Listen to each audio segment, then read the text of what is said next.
하나님 말씀 디모데후서 3장 15절에서 17절까지 보도록 하겠습니다. 디모데후서 3장 15절에서 17절까지 같이 읽겠습니다. 또 어려서부터 성경을 알았나니 성경은 능히 너로 하여금 그리스도 예수 안에 있는 믿음으로 말미암아 구원에 이르는 지혜가 있게 하느니라. 모든 성경은 하나님의 감동으로 된 것으로 교훈과 책망과 바르게 함과 의로 교육하기에 유익하니 이는 하나님의 사람으로 온전하게 하며 모든 선한 일을 행할 능력을 갖추게 하려 함이라. 아멘. 지난주에는 웨스트민스터 신앙고백서 제1장 4항 5항을 통해서 우리가 성경의 가르침을 믿고 순종해야 할 근거가 성경의 저자가 하나님이라고 하는 사실에만 근거하지 사람이나 교회의 증언에 의지하지 않는다라고 하는 사실을 우리가 살폈습니다. 그리고 성경이 하나님의 말씀이라고 하는 증거가 무엇인지에 대한 그런 내적 증거와 외적 증거들에 대해서도 살펴보았습니다. 소위 성경의 권위에 대해서 우리가 살펴본 거예요. 자, 오늘은 그렇다면 이 하나님의 말씀인 성경에서 우리가 무엇을 알 수 있는가? 우리가 성경은 우리가 구원에 이르게 하고 또 구원받은 자로서 어떻게 살아야 하는가에 대해서 성경은 충분히 말해주고 있는가? 이렇게 우리가 구원받기 위해서 또 구원받은 자로서 살아야 될 그런 어떻게 살아야 되는가를 알기 위해서 성경 이외에 다른 것은 필요하지 않은가에 대해서 우리가 살펴보도록 합니다. 이것을 성경의 충분성의 교리라고 이렇게 부르는데 신앙 고백서는 이것을 1장 6항에서 다루고 있습니다. 그래서 주보 보시면 그 1장 6항 같이 한번 읽어보도록 하겠습니다. 같이 읽습니다. 하나님 자신의 영광과 인간의 구원과 믿음과 생활에 필요한 모든 일들에 관한 하나님의 전체적인 계획은 성경 안에 분명히 나타나 있으며 바르고 필연적인 결론을 통하여 성경에서 추론할 수 있다. 따라서 이 성경에는 어느 때를 막론하고 성령의 새로운 계시나 또는 사람들의 전통에 의해서 어떤 것도 추가될 수 없다. 그럼에도 불구하고 우리는 말씀에 계시된 것들을 이해하여 구원에 이르기 위해서는 성령의 내적 조명이 필요하다는 것을 인정한다. 그리고 우리는 하나님에 대한 예배와 교회의 정치와 사람의 행동과 사회적 공통 규범에 관한 여러 가지 상황들이 있다는 것도 인정한다. 이런 상황들도 항상 순종해야 할 말씀의 일반 법칙에 따라 본성의 빛과 그리스도인의 신중한 사리 분별을 통해 규정해야 한다. 자, 우선 신앙 고백서는 우리가 성경에서 알 수 있는 것은 다름 아닌 하나님 자신의 영광과 인간의 구원과 믿음과 생활에 필요한 모든 일들에 관한 하나님의 전체적인 계획이라고 말을 하고 있습니다.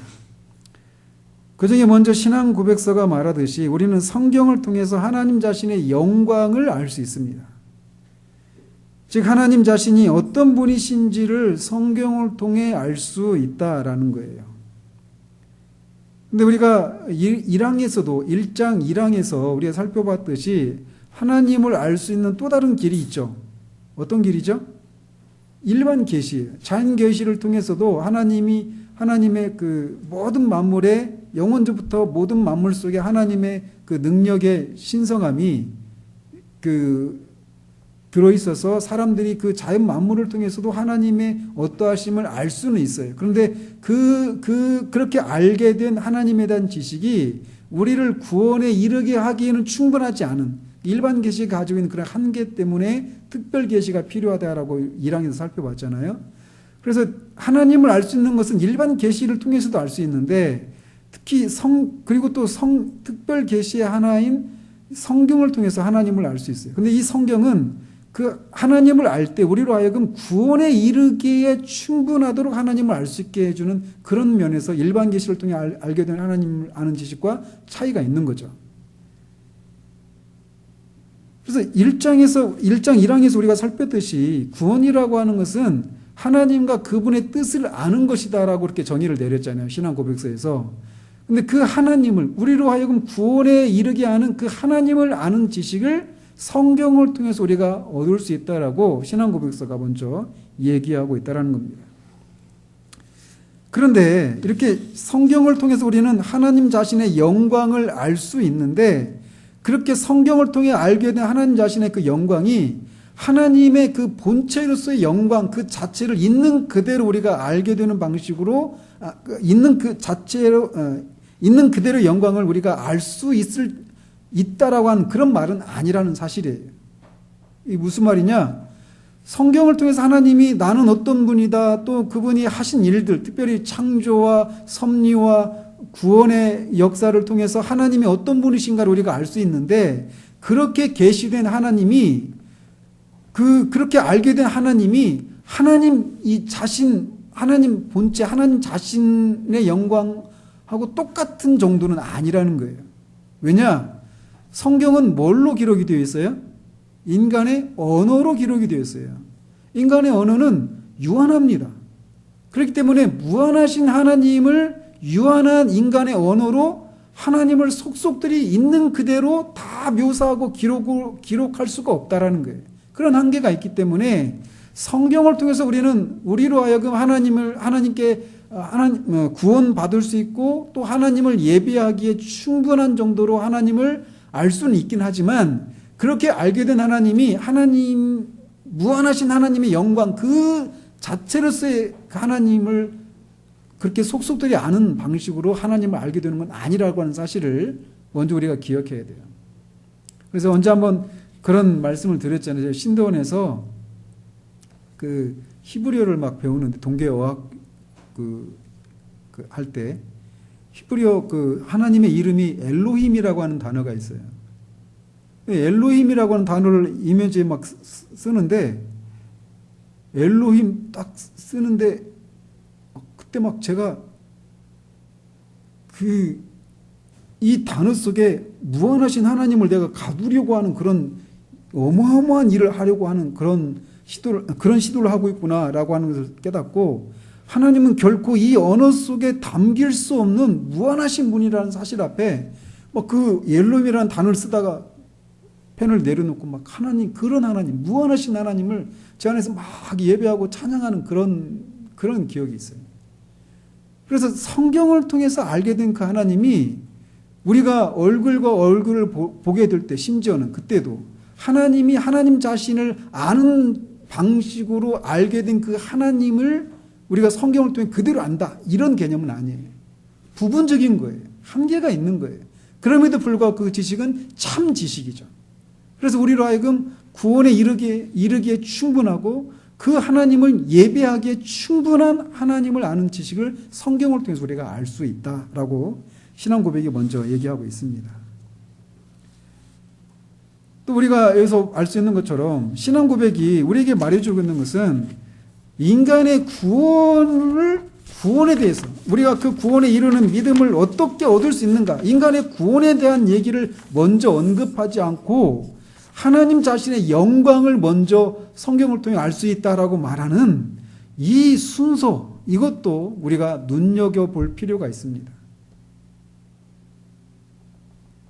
모든 것이 다 하나님께로 와서 하나님으로 말미암아 하나님께로 돌아가게 되어 있어요. 그게 사도가 로마서 11장에서 하나님을 송영하는 그 송영이잖아요. 하나님의 영광. 이게 모든 것의 목적이고 창조의 목적이 하나님의 영광을 위한 것이고 우리를 구원하시는 것도 하나님의 영광을 위한 거예요. 개혁주의 신앙에 아주 독특하고 지극히 개혁주의 성경이 아주 성경적이라고 말할 수 있는 요소가 바로 이런 거예요. 인간에게 먼저 초점을 맞추고 있지 않다라는 겁니다. 하나님의 영광, 하나님 자신의 영광을 우리가 성경을 통해 알 수 있다는 거예요. 그러면서 신앙고백서는 성경을 통해서 알 수 있는 것을 하나님 자신의 영광과 함께 뭘 알고 알 수 있다고 말하냐면 인간의 구원과 믿음과 생활에 필요한 모든 일들에 관한 하나님의 전체적인 계획이 성경 안에 분명히 나타나 있다라고 말을 하고 있습니다. 이것을 뒷받침하는 구절이 있다라면 오늘 읽었던 디모데후서 3장 15절이에요. 이 15절은 또 어려서부터 성경을 알았나니 성경은 능히 너로 하여금 그리스도 예수 안에는 믿음으로 말미암아 구원에 이르는 지혜가 있게 하느니라 이렇게 말하고 있습니다. 즉 성경을 통해 우리가 알 수 있는 것은 인간이 어떻게 하면 구원을 받을 수 있는가에 대한 그런 지혜가 있게 하는 그런 효력이 있는 책이 성경이라고 우리에게 말해주고 있어요. 그래서 야고보서 1장 18절에서 그가 그 피조물 중에 우리로 한 첫 열매가 되게 하시려고 자기의 뜻을 따라 진리의 말씀으로 우리를 낳으셨다라고 하는 야고보 1장 18절의 말씀이나 또는 너희가 거듭난 것은 썩어질 씨로 된 것이 아니요 썩지 아니할 씨로 된 것이니 살아있고 항상 있는 하나님의 말씀으로 되었느니라 라고 말하는 베드로전서 1장 23절의 그 말씀처럼 성경은 우리로 하여금 우리가 구원받을 수 있는 길이 무엇인가를 알려주는 책이 성경이다라고 신앙고백서가 얘기해주고 있습니다. 즉 성경은 우리가 구원에 이르게 하는 수단이에요. 그런데 신앙고백서는 그렇게 우리가 구원에 이르는 믿음, 그런 지혜를 얻게 하는 것이 성경일 뿐만 아니라 구원받은 사람이 어떻게 살아야 하는가에 대한 어떻게 살아야 하는지에 대해서 필요한 지식도 얻을 수 있는 책이 성경이라고 얘기를 합니다. 그래서 오늘 본문 그 16절, 17절에서 이렇게 말을 하고 있어요. 모든 성경은 하나님의 감동으로 된 것으로 교훈과 책망과 바르게 함과 의로 교육하기에 유익하니 이는 하나님의 사람으로 온전하게 하며 모든 선한 일을 행할 능력을 갖추게 하려 합니다. 라고 말합니다. 바울은 하나님께서 성경을 기록하게 하신 목적 중에 하나가 신자들로 하여금 모든 선한 일을 할 수 있는 사람이 되도록 하기 위해서, 그리고 선한 일을 하도록 훈련시키기 위한 것이라는 사실을 말하고 있습니다. 즉 하나님께서 구원받은 신자들이 행해야 할 모든 선을 행할 수 있도록 훈련시키기 위해서 그의 말씀을 기록해 놓으셨다라고 말하고 있는 거예요. 이 사실은 성경에 기록된 것 말고 하나님께서 우리가 행하기를 원하시는 선행이라고 하는 것이 있다라는 얘기예요, 없다는 얘기예요? 성경 이외에는 없다라는 겁니다. 성경에 우리가 행하기를 원하는 선한 일들이 무엇인가, 또 그것을 어떻게 행할 수 있는가를 성경에 모두 기록해 놓았기 때문에 성경 이외에 다른 어떤 선을 행할 필요가 없다라고 하는 것을 이 구절에서 우리가 유추해낼 수 있다는 거예요. 그렇기 때문에 이렇게 성경은 하나님 자신의 영광을 알 수 있게 하고 또 우리가 구원받을 수 있는 길이 무엇인가를 알게 해주고 구원받은 자들이 어떻게 살아야 하는가에 대한 모든 지식이 이 성경 안에 기록되어 있기 때문에 성경으로 충분하다라고 얘기를 하고 있는 거예요. 이게 성경의 충분성의 교리예요. 그렇기 때문에 하나님께서는 자신에 관해서나 또 구속 사역에 관해서 성경에 없는 내용을 믿으라고 요구하시는 일이 없다라고 하는 것을 우리가 알 수 있습니다. 그래서 성경 이외에 내가 그런 것은 들어본 적이 없는데요. 이런 성경 이외의 어떤 내용들을 가지고 우리에게 너희들이 이것만 알고 있었지 이것도 알아야 돼. 그래서 이런 것도 믿어야 돼. 이런 내용들은 없다라는 거예요. 성경으로 충분하다라는 겁니다. 성경에서 믿으라고 하는 것, 그것만 우리가 믿으면 된다라는 거예요. 그리고 그런 내용들을 성경에 다 모두 기록해 놓았다라는 거예요. 그래서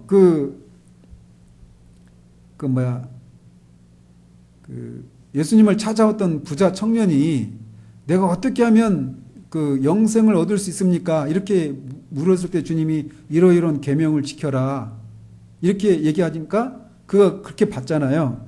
내가 그것은 어려서부터 지켰습니다. 근데 그것 말고 또 뭐가 있습니까? 묻잖아요. 그러니까 그 부자 청년이 내가 알고 있는 것 그것 말고 또 뭐 다른 것 어떤 것을 지켜야만 내가 영생을 얻을 수 있습니까? 물었던 것처럼 그런 질문을 할 필요가 없다라는 거예요. 성경이 이미 다 하나님과 우리 구원에 필요한 모든 지식, 그 믿음에 이르는 그 모든 지식들이 다 충분히 기록되어 있기 때문에 성경 이외에 어떤 것을 우리가 믿을 것을 하나님이 요구하시지 않는다라고 하는 것을 먼저 알 수 있어요. 또 이것은 우리가 신앙생활을 하는 데 있어서 이 성경이 명시적으로 또는 암시적으로 금지하지 않은 것은 죄가 아니라고 하는 것을 우리가 알 수 있습니다.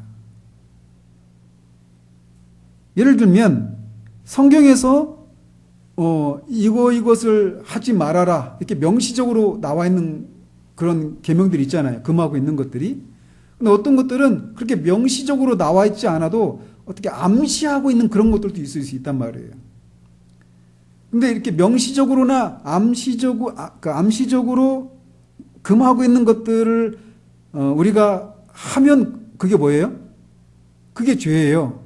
그런데 이 성경의 충분성의 교리는 이렇게 공공연하게 또는 암시적으로 금지하지 않은 것은 아는 것을 행하는 것은 죄가 아니라고 하는 것을 우리가 유추해낼 수 있다는 거예요. 이를테면 담배를 피우는 건 죄입니까? 아닙니까? 네? 죄가 아니란 말이에요. 그러니까 그런 식으로 간단한 예를 들었지만 그런 식으로 성경이 명시적으로 또는 암시적으로 금지하고 있는 것을 금지하지 않은 그것을 행하는 것이 죄가 아니라고 하는 것을 그런 식으로 우리가 유추해낼 수 있다는 거예요. 성경의 충분성의 거리를 통해서 말이죠. 그래서 이런 것들은 이런 얘기를 하려고 하면은 뭐 한도 끝도 없어요. 그 세세한 항목 하나하나를 가지고 어떤 교단마다 또는 같은 교단이라 하더라도 교회마다 암묵적으로 불문율처럼 그렇게 이렇게 정해져 있는 그런 게 있잖아요. 야, 우리 교회에서는 이러이러한 것을 하면 안 돼. 또는 우리 교회에서는 이러이러한 것을 해야 돼. 이런 어떤 암묵적으로 세워져 있는 어떤 전통 같은 거 이런 것들이 있단 말이에요. 근데 그런 것을 하지 않으면 우리 안에서 어떤 죄책감을 느끼는 경우들이 있단 말이에요. 근데 그런 것들에 대해서 우리가 죄책감을 가질 필요가 있다 없다? 없다라는 거예요. 또 이 성경의 충분성의 교리는 반대로 공공연하게 또는 암시적으로 명령하지 않은 것을 우리에게 요구하지 않는다라고 하는 것을 우리가 유추해낼 수 있어요. 그러니까 명시적으로 암시적으로 금하지 않고 있는 것을 하는 것이 죄가 아닌 것처럼 명시적으로나 암시적으로 하라고 하는 것을 그렇게 명령하고 있지 않은 것을 우리가 하는 것도 이 죄가 아니라고 하는 것을 우리가 알 수 있다는 거예요. 제가 막 헷갈리고 있어요.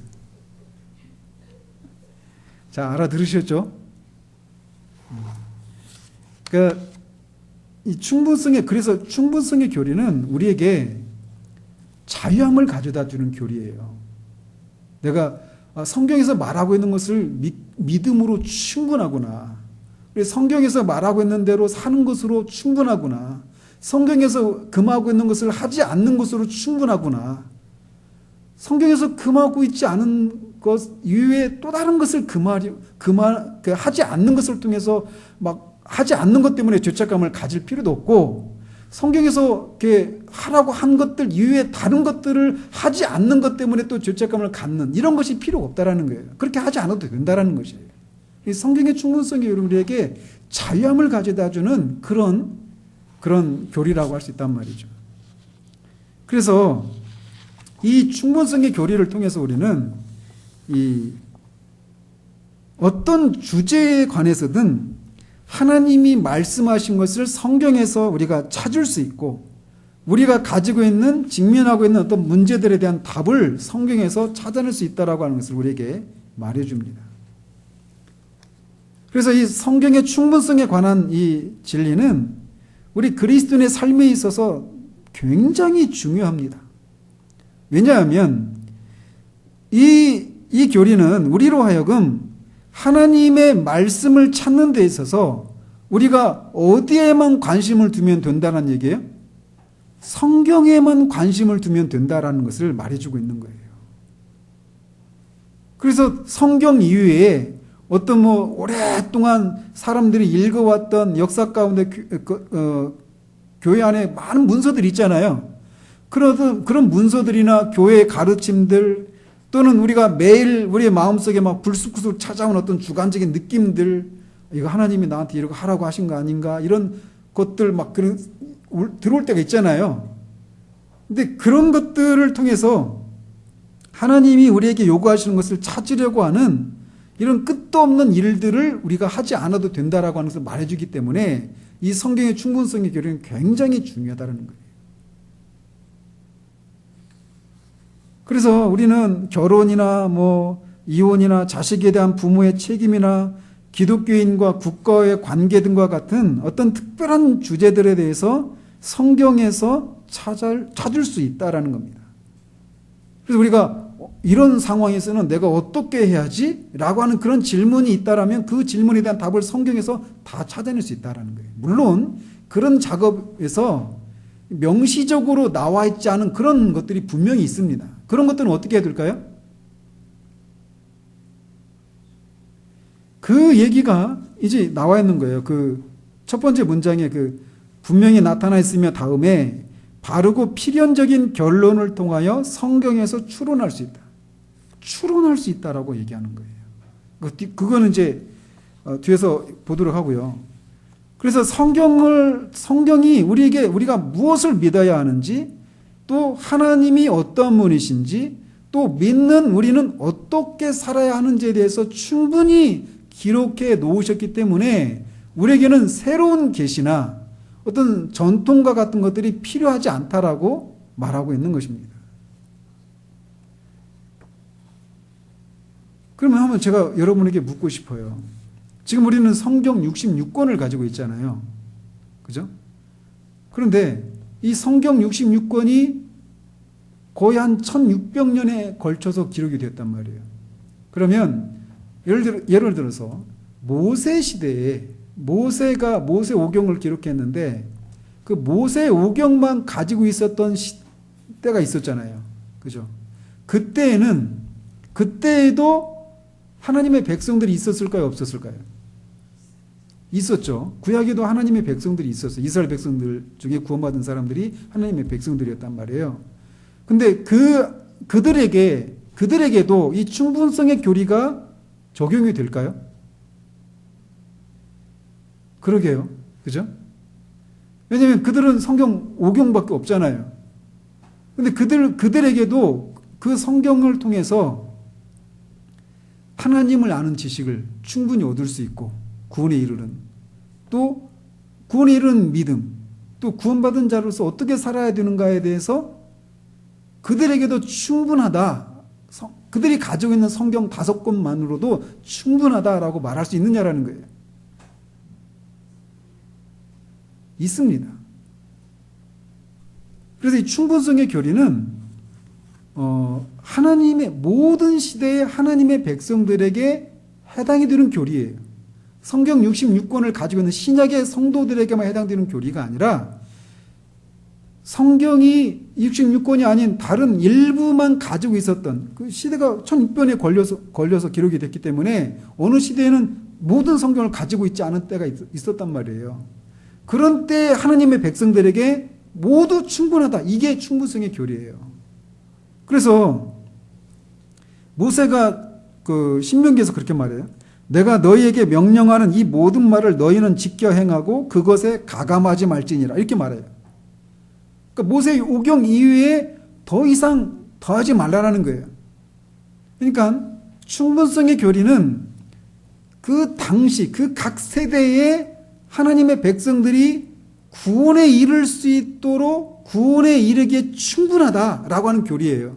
그러니까 이 얘기는 그 성경의 계시가, 그러니까 인간에 의해서 하나님 또 다른 성경이 기록될 필요가 없다, 이걸 말하는 겁니까? 충분성의 교리가?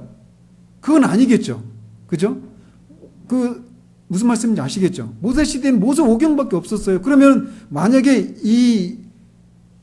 여기 신명기에서 말하고 있는 것처럼 여기에 더 이상 가감하지 말라 이렇게 했으면 그 뒤에 나온 여호수아부터 지금 우리가 갖고 있는 이런 것들은 하지 말 것을 한 거잖아요. 그죠? 그러니까 충분성의 교리가 인간이 더 이상 성경을 이렇게 기록할 새로운 계시가 필요하지 않다, 이런 의미가 아니라는 거예요. 그럼 뭐죠? 여러분이 이런 질문이 생겨납니까? 제가 지금 따라오고 있죠?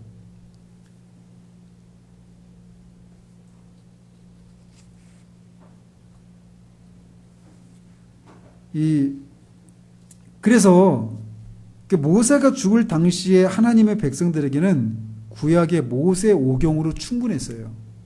그런데 충분했는데 그 말이 또 다른 성경을 기록할 필요가 없다라고 하는 것을 말하는 게 아니에요. 하나님은 그 다음 세대에 하나님의 백성들에게 필요한 그런 계시를 하나님이 또 다른 사람들에게 계시를 해주시고 그걸 기록하게 해주셨죠. 근데 그 일을 언제까지 하실까요?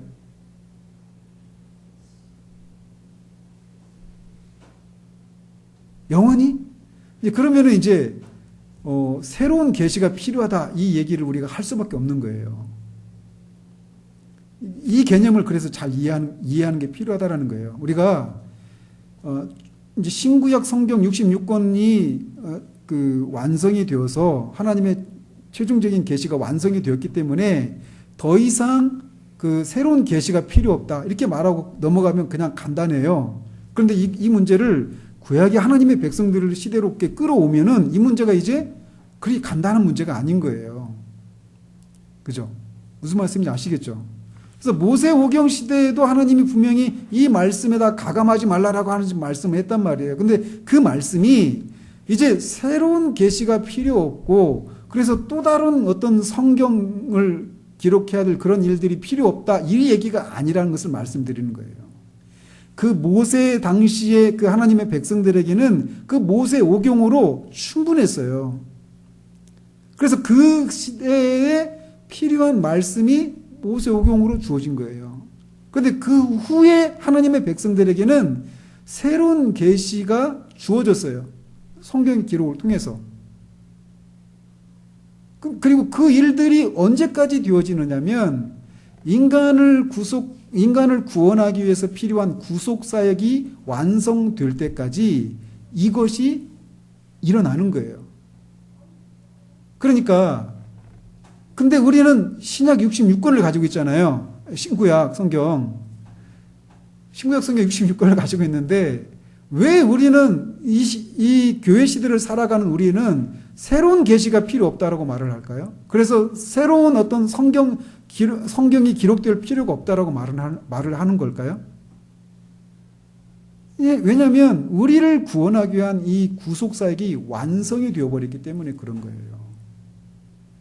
이 구속사역이 완성이 되기 전까지, 그리고 그 구속사역을 해설할 그런 필요가 있기 전까지는 이 하나님의 백성들에게 주어진 성경에다가 또 다른 계시가 계속 주어져 왔던 거예요. 그런데 각 시대마다 그들이 갖고 있었던 성경만으로 구원에 이르기에 충분했다라는 거예요. 이게 충분성교회가 그런 의미라는 거예요. 그런데 우리 신약 시대에는 말씀드린 것처럼 구속사역이 끝나버렸어요. 그리고 그 예수님의 오심과 십자가의 죽으심과 부활 승천을 통해서 이루신 그런 일들이 일어났고, 또 그런 일들이 무엇을 의미하는지를 설명하는 것도 다 이미 끝나버렸기 때문에 더 이상 새로운 계시가 필요하지 않다라는 거예요. 이미 우리에게 주어진 성경으로 충분하다라는 얘기예요. 그 얘기는 다시 말하면 새로운 계시가 내가 새로운 계시를 받았다, 이 얘기는 뭘 부정하는 겁니까? 예수 그리스도를 통해서 이루신 그 구속사역이 아직 부족하다라고 하는 것을 말해주는 거예요. 그러니까 새로운 계시가 필요하다 이 얘기는 예수 그리스도의 구속사역으로는 충분하지 않고 또 어떤 뭐가 주어져야 되고 그것을 설명할 필요가 있다. 이걸 말하는 것이기 때문에 이 신구약 성경 66권 이외에 다른 성경이나 다른 계시가 필요하다고 주장하는 것은 그리스도를 통해서 이루신, 그리스도가 십자가에 죽으시면서 다 이루었다고 말씀하신 그거를 부인하는 어마어마한 일이기 때문에 우리가 새로운 계시가 필요 없다고 말하는 거예요. 완성됐거든요. 이미 다 끝났고 그것이 무엇을 의미하는가를 이미 사도들을 통해서 다 설명해 놓았기 때문에. 그래서 그 이미 우리가 갖고 있는 그 성경을 통해서 충분히 하나님을 또 우리가 구원에 이룰 수 있고 구원에 이르는 그 지식을 구원받은 자들이 어떻게 살아야 하는가에 대한 그런 모든 내용들이 다 들어있다라는 것을 다 들어있기 때문에 더 이상 새로운 계시가 어떤 전통이 필요하지 않다 이렇게 말을 하는 거예요. 그런데 이렇게 구원의 계시와 관련해서 성경이 완전하고 충분하게 밝혀주고 있어요. 그래서 더 이상 필요하지 않은데 그렇다고 해서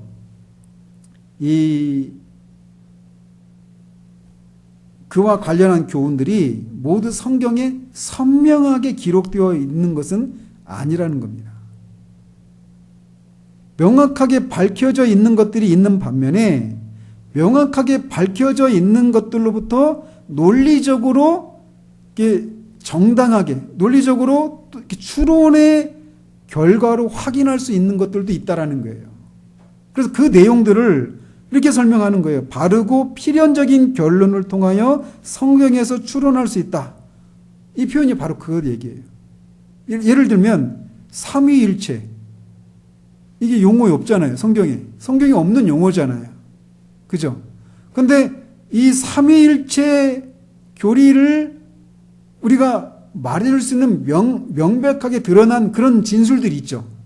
그런 진술들을 통해서 추론한 교리가 삼위일체 교리인 거예요. 예를 들면 유아 세례의 문제도 마찬가지예요. 유아에게 세례를 주라 명시적으로 나와 있지 않아요. 그런데 그것도 추론하는 거예요. 추론하는 거. 그래서 이렇게 신앙고백서가 성경에 명시적으로 나와 있지 않은 교리에 대해서 이런 추론의 방법을 통해서 도출할 수 있다라고 하는 이것은 우리 신앙의 모범이신 우리 주님의 경우에서도 찾아볼 수 있습니다. 주님이 마태복음 22장에서 부활이 없다라고 주장하는 사두개인들이 찾아와 가지고 7 형제가 있었는데 이게 나오잖아요. 자식이 없이 죽었는데 그 형수를 취하고 결국 마지막 형제가 첫 번째 그 형수를 하고 결혼했다가 다 죽었는데 나중에 가면 그 여자는 누구의 부인이 됩니까? 굉장히 곤란한 질문을 했잖아요. 그죠? 그랬을 때 주님이 그것에 대해 답을 하시면서 성경에서 그렇게 말하지 않느냐. 아브라함의 하나님이요, 이삭의 하나님이요, 야곱의 하나님이로다. 이렇게 하나님을 그렇게 표현하고 있는 것이 나와 있지 않느냐. 그것을 통해서 하나님은 죽은 자의 하나님이 아니라 살아있는 자의 하나님이시다. 이렇게 추론해 내시잖아요. 그 표현을 통해서. 그죠? 그 주님이 그렇게 말씀하시기 전까지는 하나님이 죽은 자의 하나님이 아니라 살아있는 자의 하나님 이런 말씀이 명시적으로 나와 있지 않았어요. 그런데 아브라함의 하나님이요, 이삭의 하나님이요, 야곱의 하나님이로다 이렇게 말씀하시는 것을 통해서 하나님은 죽은 자의 하나님이 아니라 살아있는 자의 하나님이구나. 그것을 통해서 아브라함도 지금 살아있고 야곱도 살아있고 이삭도 살아있구나. 이것을 말하고 있는 것이 아니냐. 이렇게 주님이 말씀하시는 거예요. 이렇게 추론의 방식으로 명시적으로 나와 있지 않은 그런 교리들을 명시적으로 나와 있는 그런 교리를 통해서 이렇게 추론해내는 이런 것들을 우리가 할 수 있다라고 얘기하는 거예요. 또 신앙 고백서는 성경에 구원의 계시에 필요한 모든 것이 완전하게 그리고 충분하게 담겨 있다라고 말하는 반면 하나님을 예배하는 것과 교회의 정치 조직을 구성하는 일과 같은 것은 성경에 명백하게 드러나 있지 않다라고 하는 것을 말하고 있습니다. 그거 한번 보십시다. 그리고 우리는 거기 부분 같이 한번 읽어보죠. 시작. 그리고 우리는 하나님에 대한 예배와 교회의 정치와 사람의 행동과 사회적 공통 규범에 관한 여러 가지 상황들이 있다는 것도 인정한다. 근데 그런 경우에는 어떻게 해야 된다고 해요? 같이 읽어봅시다. 이런 상황들도 항상 순종해야 할 말씀의 일반 법칙에 따라 본성의 빛과 그리스도인의 신중한 사리 분별을 통해 규정해야 한다. 그러니까 명시적으로 나와 있지 않은 그런 규정들이 있다라는 것이에요. 예배는 어떤 장소에서 몇 시에 모여서 예배를 드려야 되는가. 우리 예배 시간이 교회마다 다 다르잖아요. 우린 주일 오후를 2시 반에 예배 드리고 있지만 옛날에는 저녁 예배 드렸잖아요. 지금도 저녁 예배 드리는 데 있고, 요즘은 저녁 예배, 오후 예배 이 개념이 없어져 버렸죠. 그냥 대형교회를 중심으로 해서 1부부터 몇 부까지 그냥 그 부페식으로 예배가 있고 마음대로 자기 편한 시간에 와서 예배 드리고 이렇게 돼버렸는데, 그런 예배를 드리는 시간이라 장소 이런 문제, 또는 예배를 드릴 때 우리 주보는 이 예배 순서가 우리 이렇게 돼 있지만 이 똑같이 예배 드리는 이 순서를 따라 또 모든 교회가 정해진 방식으로 예배 드리는 거 아니란 말이에요. 순서도. 그죠? 이런 것들은 우리가 그런 성경에 우리가 따라야 될 일반 법칙에 따라서, 또 우리 인간의 이성이나 이런 어떤 본성의 빛을 따라서, 또 그리스도인으로서 어떤 사리 분별을 쫓아서 그런 것들을 정할 수 있다라고 말하는 거예요. 그러니까 그런 것들을 가지고 저기는 뭐 개혁주의네 또는 개혁주의가 아니네. 제가 왜 개혁주의를 언급하냐면, 개혁주의를 언급하는 사람들이 항상 그거를 입에 달거든요. 저 교회는 예배 그 순서도 개혁주의적인 그런 예배가 아니야, 이런 식으로. 그러니까 그런 것을, 또는 교회 정치 형태도 마찬가지예요. 우리 교회는 장로교회잖아요. 장로교회. 근데 다른 교회는 회중교회도 있고 그래요. 근데 그런 것들이 성경에서 딱 정해져 있다라고 말하면서 그것 아니면 다 성경적이 아니야 이렇게 말하는 그런 요소가 아니라는 것을 우리가 기억해야 되는 거예요. 이것을 아는 것은 왜 중요하냐면, 이런 것 때문에 교단이 나뉘고 교회가 쪼개지고 하는 일들이 있기 때문에 그러는 거예요.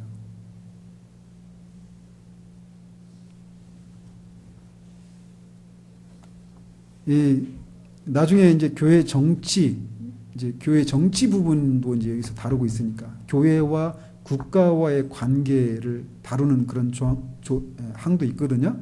거기서도 상세하게 나오겠지만, 이 신앙고백서, 이 웨스트민스터 신앙고백서를 작성했던 사람들 중에 대다수가 청교도들이었어요. 그 청교도들 중에서도 장로교회도 있었고, 장로교도들만 있었던 것이 아니라 존 오웬 같은 그런 분들은 이 회중교회, 독립교회에 속한 그런 사람들이었단 말이에요.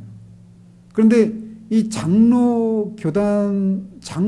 영국교회를 장로교회화 시키려고 한 이런 노력들을 하면서 장로교도들이 누구하고 손을 잡았냐면 찰스 1세 미망인. 그러니까 찰스 1세는 이 웨스트민스터 신앙 고백서가 작성되게 하는 어떤 빌미를 제공했던 사람이었단 말이에요. 기억도 안 나죠?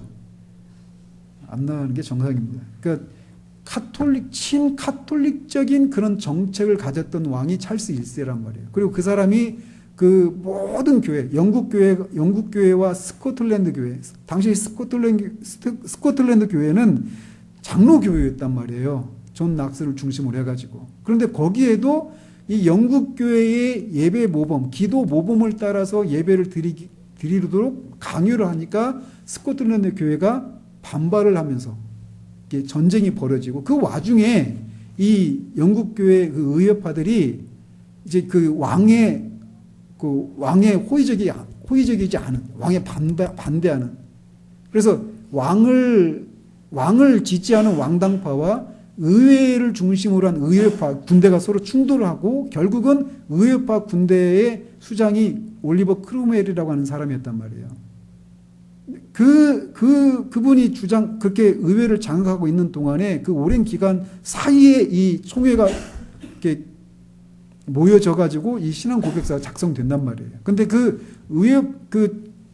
웨스트민스터 신앙 고백서를 작성한 그 총회에 모였던 그 사람들이 장로 교도들만 있었던 게 아니라 다른 뭐 회중교회도 있었고 그랬단 말이에요. 근데 이렇게 작성을 했던 이렇게 예배 모범이나 예배 교회 정치나 이런 것들에 대해서는 어떤 정해진 그런 명시로 나와 있지 않은 그런 것에 대해서는 성경의 일반적인 법칙이나 어떤 본성의 법을 따라서 그리스도인의 사리 분별을 통해서 이렇게 정할 수 있다 이렇게 말했던 분들이 이렇게 작성했던 그분들 중에 일부인 장로 교도들이 영국 교회를 다 장로 교도화 시키려고 이 회중교회 이런 사람들하고 분열을 하고 누구하고 손을 잡았느냐? 이 빌미를 제공했던 찰스 왕당파하고 손을 잡고 결국은 이렇게 왕정이 다시 복귀되고 마는 그런 일이 초래됐단 말이에요. 굉장히 불행한 일이죠. 그거는 또 상세하게 뒤에서 이제 그런 얘기를 할 거예요.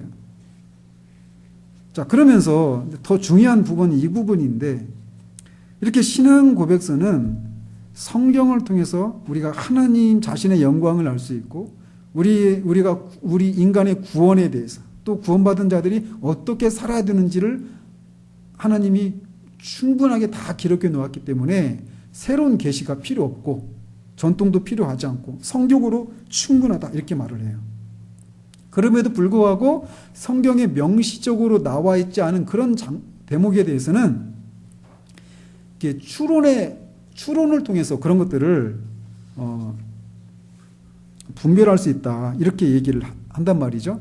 그리고 뭐 예배 모범이나 교회 정치나 정치와 같은 이런 것들에 대해서도 이 성경의 어떤 일반적인 법칙이나 본성의 빛 또 그리스도인의 사리 분별을 따라서 우리가 이렇게 정할 수 있다 이런 얘기를 했어요. 근데 중요한 것이 이 부분이에요. 자, 그럼에도 불구하고 그 부분 한번 보시죠. 다 끝나갑니다. 그럼에도 불구하고 보시죠. 그럼에도 불구하고 우리는 말씀에 계시된 것들을 이해하여 구원에 이르기 위해서는 성령의 내적 조명이 필요하다는 것을 인정한다. 자, 분명히 성경에는 말씀드린 것처럼 하나님 자신의 영광이나 인간의 구원과 믿음과 구원받은 자들이 어떻게 살아가야 되는가에 대한 모든 내용들이 충분히 기록이 되어 있어요. 불분명하지도 않습니다. 충분합니다. 그럼에도 불구하고 그 말씀에 계시된 것을 이해하고 구원에 이르기 위해서는 성령의 내적 조명이 필요하다라고 하는 것을 말하고 있습니다. 왜냐? 영적인 것은 영적으로 분별하기 때문에 그래요. 자, 고린도전서 2장 9절에서 13절까지 한번 같이 읽어보십시다. 고린도전서 2장 9절에서 13절까지.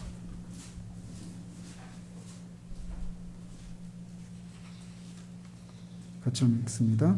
기록된 바 하나님이 자기를 사랑하는 자들을 위하여 예비하신 모든 것은 눈으로 보지 못하고 귀로 듣지 못하고 사람의 마음으로 생각하지도 못하였다 함과 같으니라.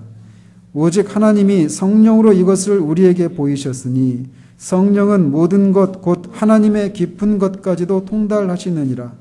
사람의 일을 사람의 속에 있는 영 외에 누가 알리요? 이와 같이 하나님의 일도 하나님의 영 외에는 아무도 알지 못하느니라. 우리가 세상의 영을 받지 아니하고 오직 하나님으로부터 온 영을 받았으니 이는 우리로 하여금 하나님께서 우리에게 은혜로 주신 것들을 알게 하려 하심이라. 우리가 이것을 말하거니와 사람의 지혜가 가르친 말로 아니하고 오직 성령께서 가르치신 것으로 하니 영적인 일은 영적인 것으로 분별하느니라. 그래서 우리가 구원에 이르기 위한 말씀의 지식은 영적인 것이기 때문에 인간의 이성과 본성의 빛을 따라서 아는 그 지식으로는 충분하지 않다라는 거예요. 반드시 성령의 내적 조명이 필요하다라는 것을 말해주고 있습니다. 그것은 인간이 죄로 인해서 영적인 분별을 잃어버렸기 때문에 영이신 성령님의 도우심이 없으면 그렇게 우리로 하여금 구원에 이르도록 충분히 계시된 성경을 이해할 수가 없다라는 것이. 그래서 그 결과 구원에 이르는 일들이 불가능하기 때문에 반드시 성령의 내적인 조명이 필요하다라는 것을 신앙고백서가 얘기하고 있습니다. 그렇다면 우리에게는 하나님이 우리에게 주신 이 성경을 통해서 하나님이 어떤 분이신지를 알고 또 우리가 구원받기 위해서 어떻게 해야 되는지 또 구원받은 자들은 어떻게 살라고 어떤 구체적인 삶의 규칙들을 우리가 알아내려고 하는 이런 노력들을 해야 되겠죠. 근데 그렇게 이성의 빛을 쫓아서 알게 된 그 지식, 하나님에 대한 지식, 또 구원에 이르는 지식, 구원받은 자들에게 어떻게 살아야 되는가에 대한 지식, 이런 것들을 이성의 빛을 쫓아서 아는 사람들과 성령의 내적인 조명하심을 통해서 알게 된 사람들이 아는 지식은 어떤 면에서 차이가 있을까요? 그렇다고 해서 성령의 내적 조명이 있어야 된다, 이 얘기가 우리로 하여금 하나님이 주신 이성을 사용하지 말라는 얘기가 아니거든요. 그거를 사용해서 우리는 성경에서 계시되고 있는 바대로 하나님을 알려고 하는 노력들을 해야 됩니다. 그리고 구원받은 자들이 어떻게 살아야 되는가, 우리에게 일어난 구원은 어떻게 이루어졌는가, 이 성경이 말하고 있는 것들을 이성을 통해서 알려고 하는 노력들을 해야 돼요. 그런데 그렇게 해서 누군가를 가르칠 수 있는 데까지 그런 지식을 확보한 사람이라 하더라도 성령의 내적인 조명이 없이 그 지식을 순전히 인간의 이성으로만 알게 될 때는 그 사람이 결코 구원에 이룰 수가 없다라는 거예요. 그럼 그 차이가 뭐냐라는 겁니다. 성령의 조명하심을 통해서 알게 된 하나님을 아는 지식, 성령의 조명하심을 통해서 알게 된 구원에 이르는 지식, 그런 것과 성령의 조명하심이 없이 인간의 이성으로만 알게 된 하나님에 대한 지식, 구원에 이르는 지식, 그 사이에 어떤 차이가 있는가, 어떤 특징들이 있는가라는 것을 마지막으로 말씀드리고 이걸 이제 마치도록 합니다. 항상 마지막으로의 은혜를 받죠. 자, 보시면 성령의 내적 조명이 없이 알게 된 지식은 지식의 균형이 깨어져 있는 그런 특징을 보인다는 겁니다. 오직 지식만을 추구하는 거예요. 이 인간의 이성을 통해서 그 지식을 추구하는 그 사람들에게 보이는 첫 번째 특징이 그거예요. 오직 지식만을 추구하는 겁니다. 그 영혼 구원이나 삶의 실천에는 관심이 없이 오직 지적인 그런 추구만을 추구하는 거예요. 그 지적인 그런 깨달음을 얻는 것에서 오는 그런 기쁨이 있습니다. 우리가 수학 문제 안 풀리는 문제를 막 머리를 쥐어짜고 막 하다가 딱 풀렸을 때 거기서 오는 그런 쾌감이 있잖아요. 그것보다 더 큰 기쁨들이 있어요. 이런 지적인 것들을 알아가는 데서 오는 그런 기쁨들이 정리되는 그런 지식들, 몰랐던 것을 깨닫는 데서 오는 그런 기쁨들, 희열들이 만만치가 않아요. 그런데 이 성령의 내적인 조명은 거기서 그런 것이 없이 그렇게 인간의 이성을 쫓아서만 지식을 추구하는 경우에는 거기서 그친다라는 거예요. 그래서 어떤 영혼 구원이나 어떤 그 삶의 실천과 같은 이런 부분에는 관심이 없어요. 오직 지적인 측면만 추구하는, 그래서 지식의 균형이 깨어져 있는 그런 모습이 있다라는 거, 그런 모습이 나타난다라는 거예요. 또 하나는 그렇게 인간의 이성을 쫓아서 알게 되면 사람마다 인간의 이성의 능력이 다 다르잖아요. 그죠? 그래서 그렇게 자기 지능, 지적인 능력이 다 사람마다 차이가 있기 때문에 어떤 사람들은 다른 사람들에 비해서 이런 지식을 얻는데 훨씬 더 많은 지식을 얻을 수 있겠죠. 그리고 그런 지식을 얻은 사람들에게 어떤 특징들이 나타날까요? 나는 다른 사람들보다 더 우월하다라고 하는 자기 우월감, 그리고 거기에 미치지 못하는 사람들, 내가 깨달은 것들, 얻은 것들을 알지 못하는 사람들을 아주 깔보는 이런 것이 있겠죠. 성령의 내적인 조명함이 없이 얻게 된 지식은 그런 특징을 가지고 있어요. 교만하게 합니다. 자신보다 못한 지식을 가지고 있는 사람들을 정죄하고 깔봐요. 성령의 내적인 조명 없이 순전히 인간의 지성에 의해서 이 하나님을 아는 지식, 구원에 이르는 지식, 이걸 추구한 사람들에게 나타난 지식의 특징이 바로 그런 특징을 갖고 있어요. 또 하나는 어떤 자신이 알고 있는 그 지식에 대해서 어떤 교정을 받거나 자기가 알고 있는 것에 어떤 반대되는 입장을 용납하지 않으려고 하는 그런 모습들을 가진다라는 거예요. 그렇지만 성령의 내적인 조명을 통해서 얻게 된 이 지식은 이런 특징들을 갖습니다. 먼저는 하나님을 사랑합니다. 하나님을 즐거워하고 하나님을 찾고 추구하게 돼요. 왜냐하면 이 성경을 통해서 성경을 우리가 연구하고 읽고 하는 과정 속에서 성령의 내적인 조명을 통해서 알게 된 하나님은 하나님에 관한 지식을 우리에게 주는 정도에서 끝나는 것이 아니라 하나님을 아는 지식을 우리에게 가져다 줘요. 우리가 방금 전에 그 점심시간에 읽은 책에서 하나님에 관해서와 하나님을 이라고 하는 이런 표현의 차이를 읽었잖아요. 하나님이 인격체로 살아계신 인격체이신 하나님으로 우리에게 다가오는 방식으로 성령이 하나님을 알려주시거든요. 인격체는 인격체를 우리가 알아갈 때 어떤 지식으로 정보로 여러분 지금 그런 민주주의에 대해서 자유민주주의 이런 또는 사회주의 이런 것들에 대해서 심취해 있는 사람들이 있잖아요. 근데 그 사람들이 그런 사상에 대해서 이데올로기에 대해서 어떤 이데올로기와 사랑을 나누고 더 깊은 교제를 나누고 같이 더 있고 싶어 하고 이런 일이 일어납니까? 절대 일어날 수 없어요. 인격체가 아닌 대상을 향해서는 인격체들 사이에 일어나는 그런 모습들이 나타날 수가 없단 말이에요.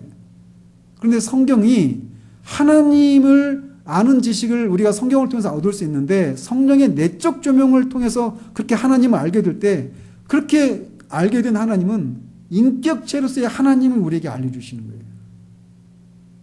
그래서 그 하나님을 향한 그런 갈망, 추구함들, 그 하나님을 향한 사랑 이것이 성령의 내적인 조명이 동반되어서 하나님을 알게 됐을 때 사람들에게 나타나는 그런 지식의 특징이 그런 모습으로 보인다라는 것입니다. 또 성령의 내적 조명을 통해서 얻게 된 지식은 그 사람으로 하여금 겸손한 그런 성품이 드러나도록 합니다.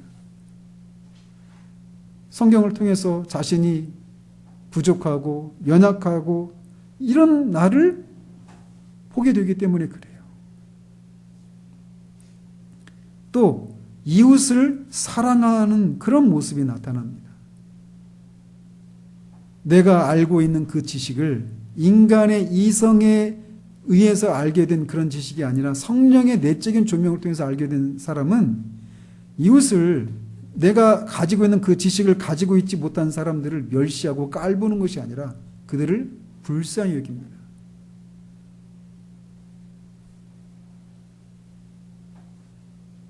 그래서 우리가 성경을 통해서 신앙 고백서를 하면서 성경을 통해서 우리는 하나님 자신의 영광과 우리 믿음 구원에 이르는 믿음과 구원받은 자들이 어떻게 살아야 되는지를 알 수 있어요 라고 말하겠다는 것을 우리가 배우는 데서 그치면 안 되고, 그래서 그 성경을 우리가 부지런히 읽고 연구하고 그것을 통해서 우리에게 계시해주고 있는 그런 하나님을 알려고 하고 우리에게 일어난 구원이 어떤 것인지 또 구원받은 자들은 어떻게 살아야 되는지에 대한 지식을 그런 정보들을 얻으려고 그런 열심을 내는 것과 함께 성령의 내적인 조명하심이 그 과정 가운데 있어서 우리가 그 성경을 통해 계시는 하나님을 향해서 하나님을 그리워하고 갈망하고 추구하고 그 하나님을 사랑하고 이웃을 사랑하고 하는 이런 모습이 우리 가운데 일어나기를 소망하면서 성경을 이렇게 연구하고 그 깨닫게 된 진리에 순종해 나가는 그런 삶을 살아야 한다는 거예요.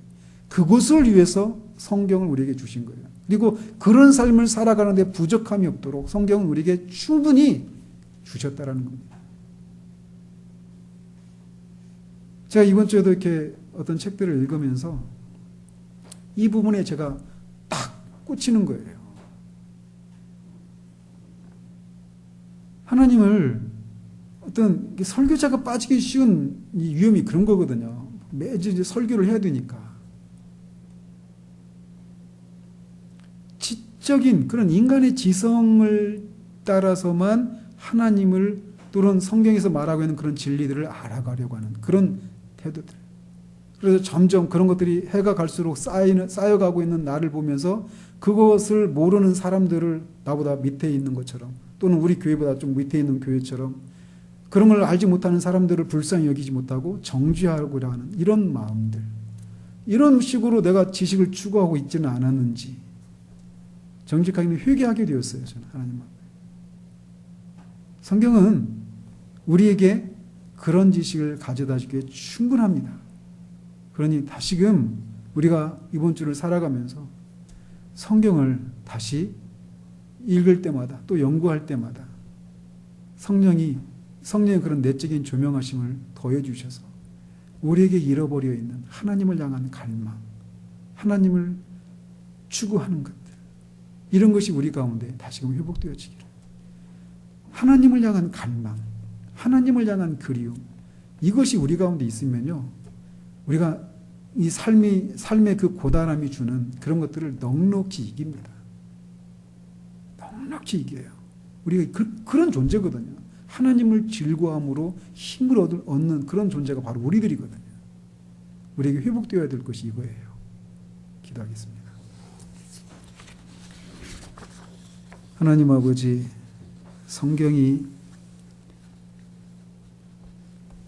성경을 통해서 우리가 하나님 자신의 영광과 인간의 구원과 믿음, 구원받은 자들이 어떻게 살아가야 되는가에 대한 하나님의 전체적인 모든 계획이 들어있기 때문에 성경으로 충분하다라고 하는 이 진리를 우리가 살펴보았습니다. 하나님, 이것을 우리도 그냥 사변적으로만 우리가 알고 정보로만 우리에게 남지 않게 되기를 소원합니다.